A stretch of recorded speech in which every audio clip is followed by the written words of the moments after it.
Assalamualaikum warahmatullahi wabarakatuh. Perkenalkan, nama saya Anida Khairiyah. Saya dari Universitas Muslim Nusantara Al-Wasliyah Medan dengan jurusan Pendidikan Guru Sekolah Dasar semester 6. Tujuan saya membuat video ini adalah untuk memenuhi tugas akhir saya di semester 6 dengan dosen pengampu yaitu Ibu Safrida Napitupulu MPD. Mohon izin Bu, saya akan menjelaskan mengenai pendidikan karakter. Pendidikan karakter adalah proses pendidikan yang bertujuan untuk membentuk kepribadian individu agar memiliki nilai moral, etika, dan kebijakan dalam kehidupan sehari-hari. Pendidikan ini tidak hanya menekankan aspek kognitif, tetapi juga menanamkan nilai-nilai seperti kejujuran, tanggung jawab, empati, kerja keras, toleransi, dan rasa hormat terhadap sesama. Pendidikan karakter memandang peserta didik bukan hanya sebagai makhluk berpikir, tetapi juga sebagai makhluk bermoral yang harus dibina secara holistik, seperti pikirannya, perasaannya, dan perilakunya. Kemudian, pendidikan karakter di era globalisasi yang sekarang itu dan kemajuan teknologi seperti sekarang ini, tantangan moral semakin kompleks. Kemudian, informasi dan pergaulan bebas yang tidak terkontrol seringkali menyebabkan lunturnya nilai-nilai luhur bangsa.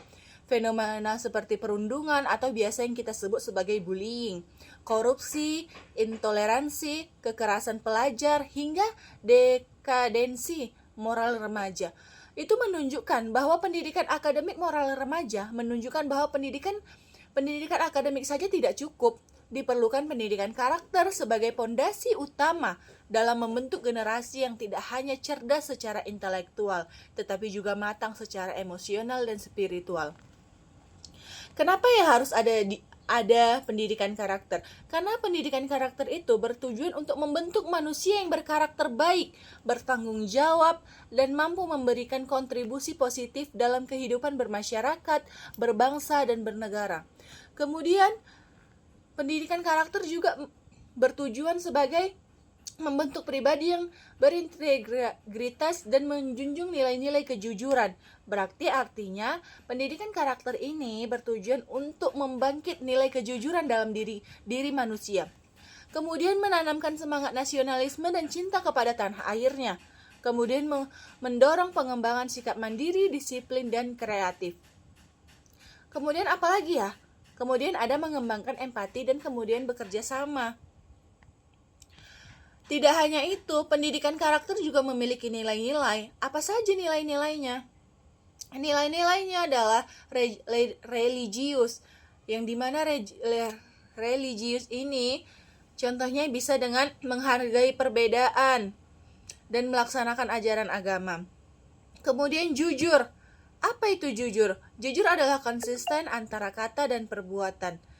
Kemudian ada toleransi, menghargai perbedaan, baik agama, suku, maupun budaya. Disiplin, tertib dalam berpikir dan bertindak sesuai aturan. Kemudian kerja keras dan tanggung jawab. Tidak mudah menyerah, mampu menyelesaikan tugas dengan sungguh-sungguh. Peduli sosial dan lingkungan, nasionalis, kreatif, dan demokratif. Pendidikan karakter itu ditanamkan kepada diri anak itu dimulai dari anak itu berada di rumah, bahkan waktu di dalam kandungan. Maka dari itu adalah peran sekolah, keluarga, dan masyarakat.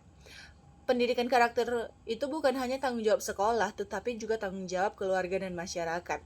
Mungkin di sekolah, karakter ditanamkan melalui pembelajaran, keteladanan guru, kegiatan ekstrakurikuler, serta budaya sekolah yang mendukung nilai-nilai positif. Sedangkan jika di keluarga, orang tua berperan sebagai pendidik pertama dan utama, memberikan contoh dan pembiasaan perilaku baik sejak dini.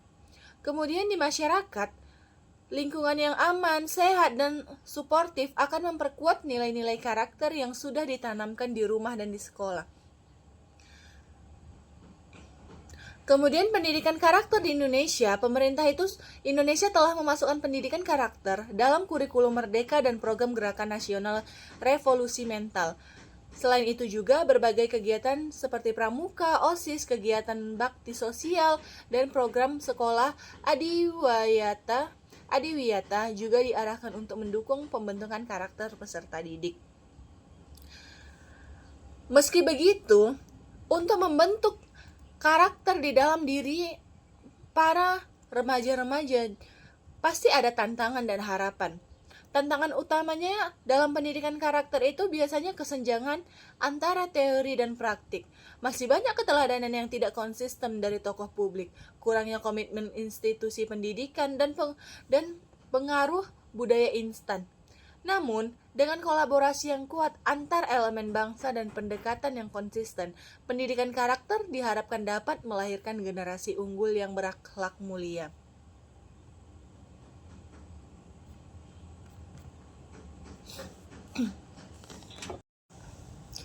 Kemudian ada implementasi karakter di sekolah,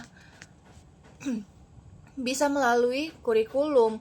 Pendidikan karakter diintegrasikan dalam sebuah mata pelajaran, bukan hanya pelajaran agama atau PPKN. Kemudian bisa melalui kegiatan ekstrakurikuler, di mana setiap pramuka, OSIS, kegiatan sosial, lomba-lomba, dan lain-lainnya itu bisa membantu mendidik karakter dalam diri kita. Kemudian keteladanan guru.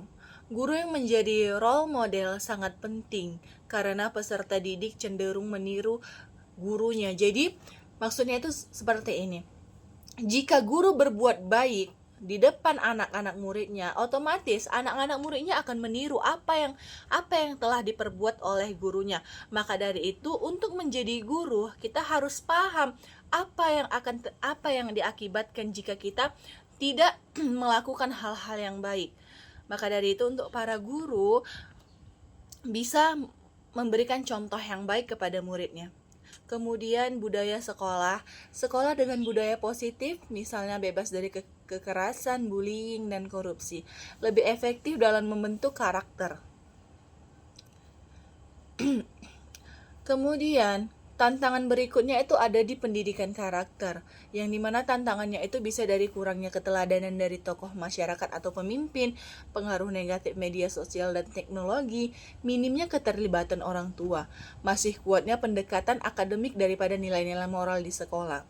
Jadi dari semua ini kesimpulannya adalah pendidikan karakter itu adalah pondasi penting dalam membentuk manusia yang bermoral dan bertanggung jawab.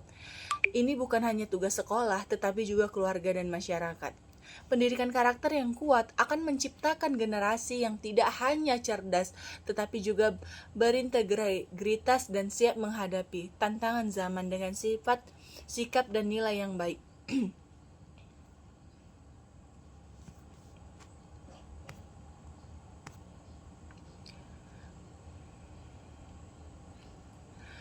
Oleh karena itu, investasi terbesar dalam dunia pendidikan bukan hanya pada infrastruktur atau teknologi, tetapi pada pembentukan karakter yang luhur sejak usia dini.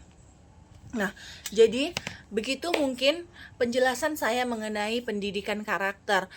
Mungkin di dalam penjelasan saya ini masih banyak kurangnya tentang pendidikan karakter, tetapi itulah yang saya ketahui mengenai pendidikan karakter.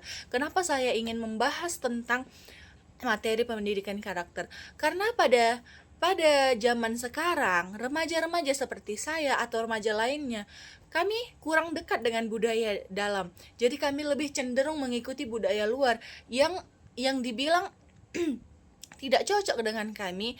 Dan karena era globalisasi yang sekarang, banyak anak remaja-remaja itu yang tidak tertata lisannya, yang tidak bagus perilakunya. Maka dari itu saya tertarik untuk mengangkat materi ini untuk dibahas, karena saya sendiri juga merasakan di era globalisasi sekarang bahwa saya terkadang cenderung ingin melakukan sesuka hati saya, bahkan untuk nasionalisme saya kurang.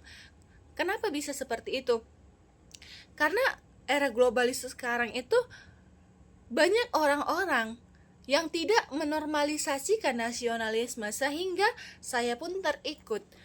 Maka dari itu saya tertarik untuk mengangkat materi ini. Mungkin sekian penjelasan dari saya, lebih dan kurang saya mohon maaf. Dan saya akan lebih banyak belajar lagi mengenai materi pendidikan karakter. Mohon izin Ibu Safridana Pitupulu. Mungkin sekian yang bisa saya jelaskan Bu, lebih dan kurang saya mohon maaf, mohon bimbingannya. Assalamualaikum warahmatullahi wabarakatuh.